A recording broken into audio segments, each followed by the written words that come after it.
to Hero of the Faith, part 2 of our unit point 5 session.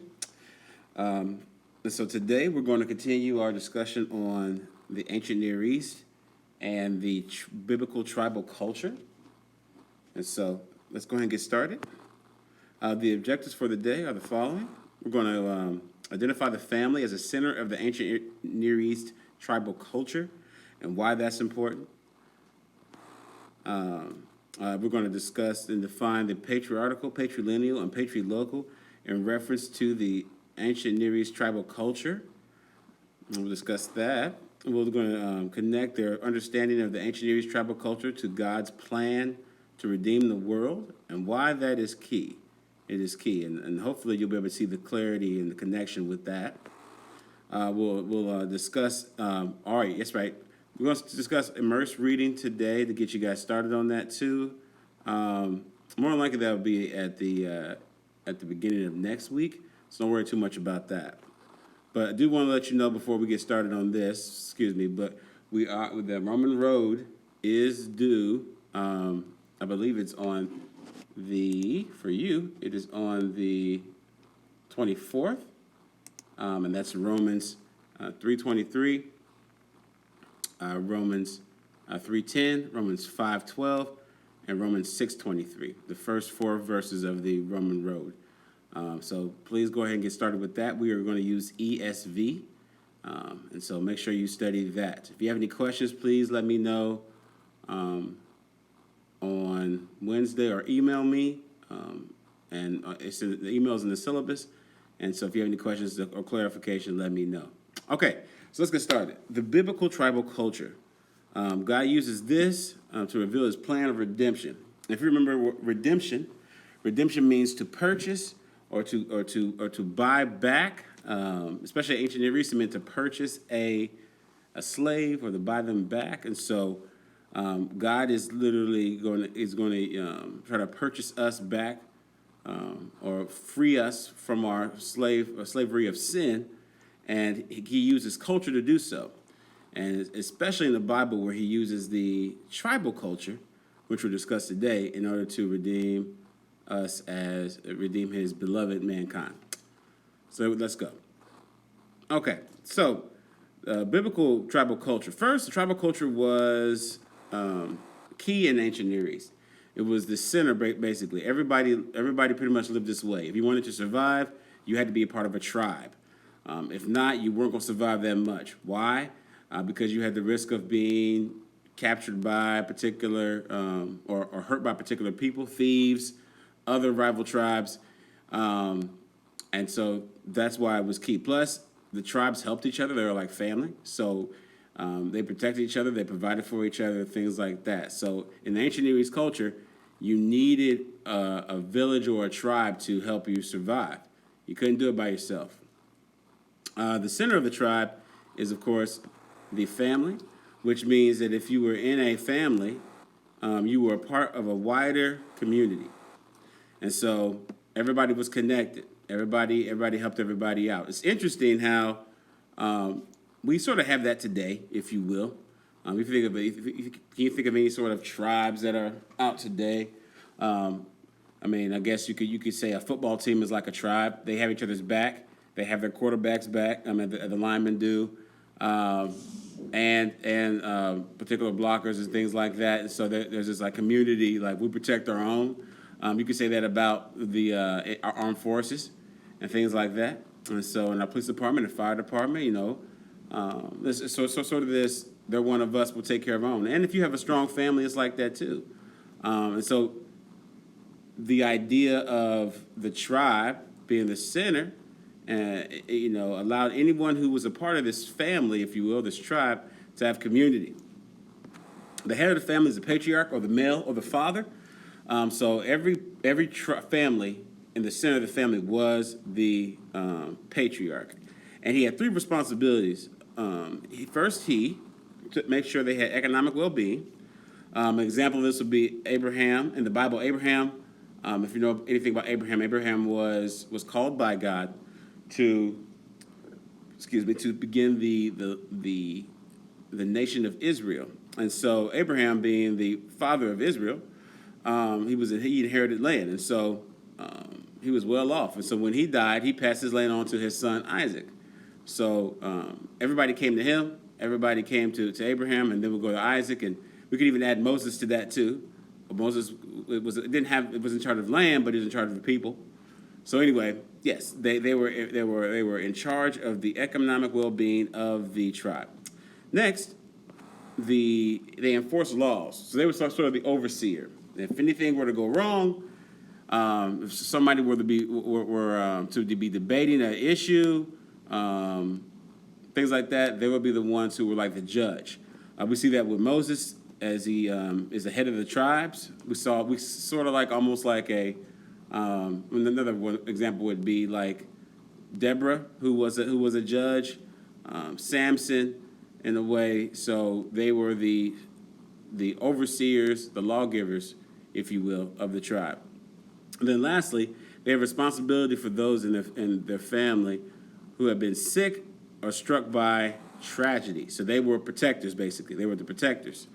So again, they took care of, they were, and you can write this down too in your other part of your notes too if you need to, but they were known for their economic well-being. They enforced the laws, or they were overseers, and they were the protectors of their tribe. In parentheses, you see Lot and family kidnapped by Abraham, and Abraham saved them. If you remember that story, Lot gets kidnapped, and Abraham, by a particular rival tribe, because Lot went off by himself and left the protection of Abraham and as the patriarch. But Lot and his family get captured. Abraham goes off to save Lot and his family from these, I think it was the Hittites. If I'm wrong, you can correct me later, but I think it was the Hittites. And so he saves them with him and some of his servants. So there we go. All right, next. Here we go. Next, the ancient tribal society. Okay, so what I'm going to do, we're going to talk about now is that we're going to talk about how, because the patriarch was the center of the tribe, there are these three important vocabulary words we're going to learn about today that kind of help us understand why the patriarch was the pinnacle of the tribe. Like everything centered around them. And so we'll discuss that, and then we'll connect how God will use this particular structure to bring in his redemption plan. All right, the patriarchal. Basically, all this is the word, the term itself means that hold on one second, as I load everything up, that the oldest male member structures the larger society. So, in other words, the word itself just means the oldest male member will structure the larger society. So the oldest brother is the center of the tribe, basically. And so in the patriarchal society, it involves a progressive, inclusive series of groups. So if I show you a little diagram here, you have in the middle, you have the patriarch and his household. The household is known as Beteb. Beteb in Hebrew means family. So the family and the household of the patriarch are the center. They're like the president or the king, if you will. And then outside of that will be the clan. So that would be his extended family, sort of like his first cousins or his brothers and sisters and things. Actually, it'll be more of his brothers and sisters and things like that. And then their kids would be there. So anybody that was direct bloodline, they would be part of the clan. Then you have the tribe, which would be an extended family, which would be his first cousins, and then their family, and so on and so on and so on. And then the nation was everybody else, was everyone else that was association with them.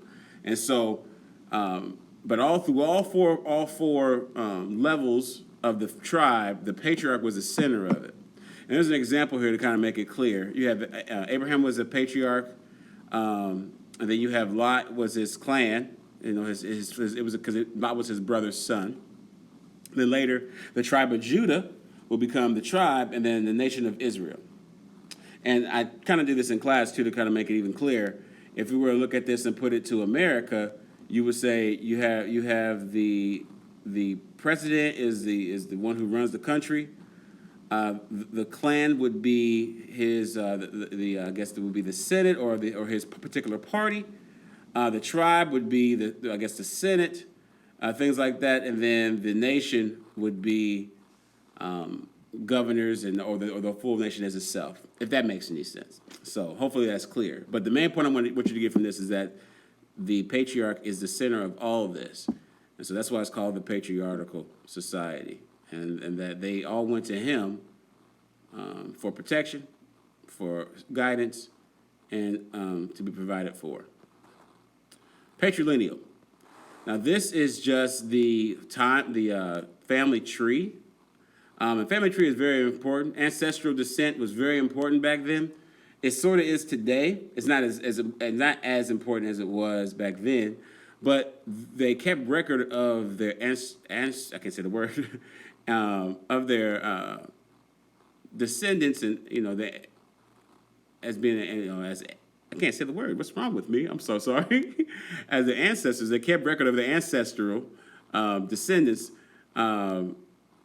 They did so to kind of go back and see where they came from. Please forgive me for messing up there. But and they did this through the male line. So the male line, the male line was the important. And as I said, because it's a patriarchal society, more male dominated, the males were important. Not that females aren't important at all, but back then, that's how things were. Now things are a little different when you're looking at your family tree, but back then it was only recognized by the man. Women were not recognized in the family tree. They just weren't. Particular lineage was carefully passed down mostly, like I said, through the oldest male, but at times it was interceded by the youngest. So, for example, Abraham had Ishmael first with his slave Hagar, with permission by Sarah. But Ishmael did not receive Abraham's promised inheritance that God gave him, but it was Isaac, his second son, who received it. Traditionally, it was passed down from male to male, like I said. So in Genesis 5, if you were to read that, it gives a list of particular people from Adam all the way to Noah. And from Adam's lineage, from Adam's name to Noah's name, in that lineage, it mentions all males. No females are mentioned at all. Same thing in Matthew. I'm sorry. Yeah, Matthew. Is it Matthew or is it Luke? No, it's Luke. I'm sorry. Same thing in Luke. Luke is the same way. Luke mentions Jesus' lineage, and it's all the males' names are mentioned. But it does look different in Jesus' genealogy in Matthew 1. And so Matthew 1 is interesting. If you were to look at that, you'll notice that particular names are mentioned throughout that lineage. And it's interesting because there are 5 women who are mentioned in that lineage. Ruth, Rahab, Uriah, or the wife of Uriah, who is Bathsheba, and Mary are mentioned in the lineage. Why? Well, first off, we got to talk about each one of these. We see that we also got to understand why Matthew was writing this gospel. We'll explore that too later on. But to kind of give you a little bit of an understanding, Matthew's point of writing his book was to show Jesus as king. And so we'll get that. And so, logically, he's trying to make sure that the reader understands that Jesus is a descendant of a king, which he does mention David.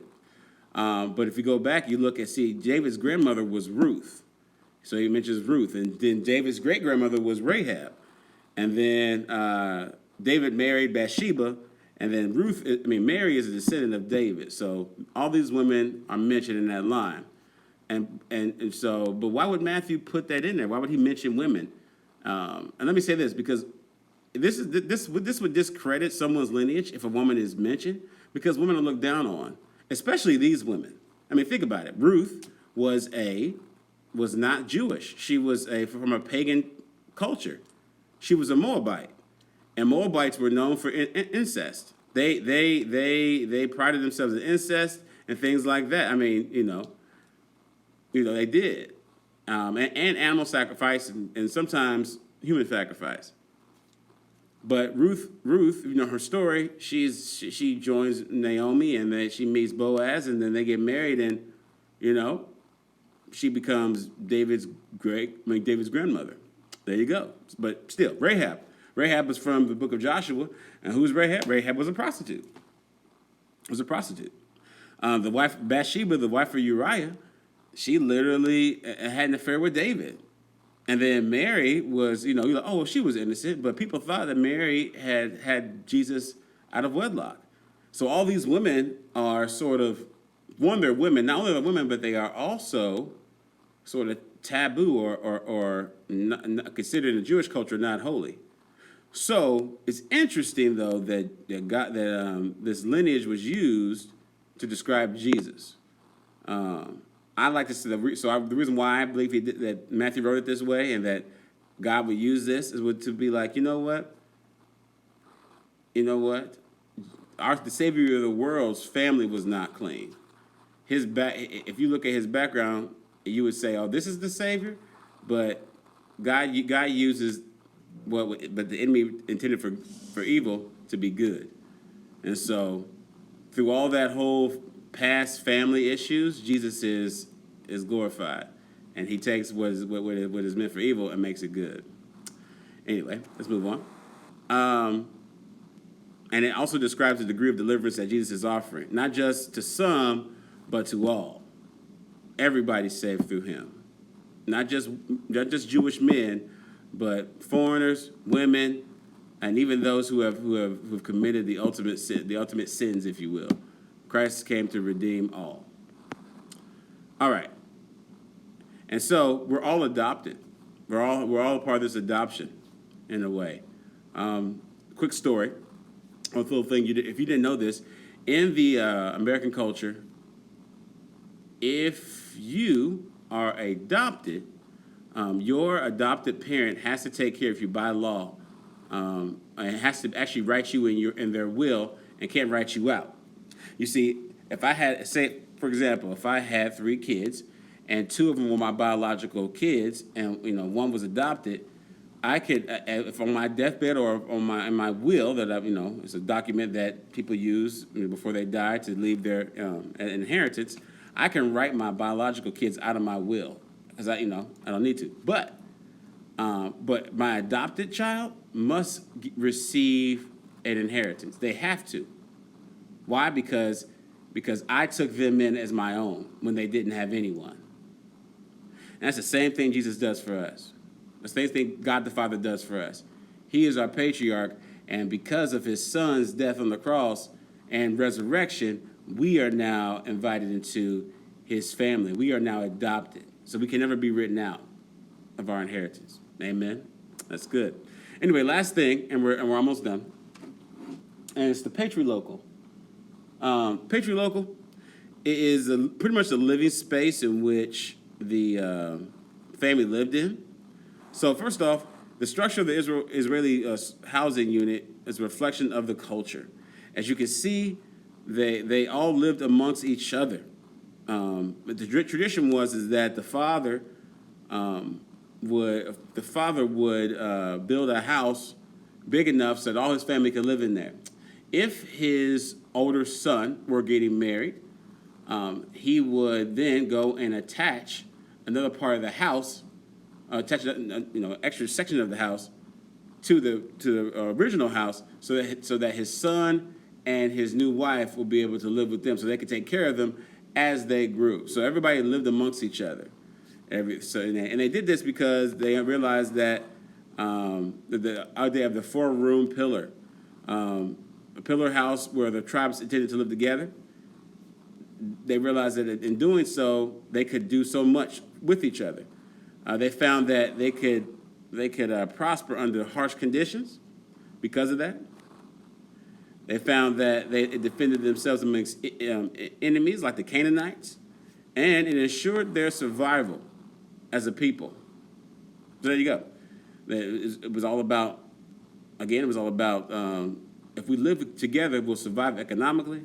We'll be able to fight our enemies if we're together, and it will ensure our survival. If they live by themselves or go off alone, more than likely they would perish.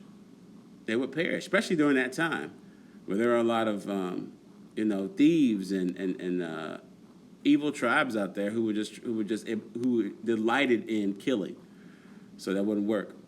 And so again, as I told you before, they believed that Beteb was the center of everything. And I told you, Beteb means family. Beteb means family.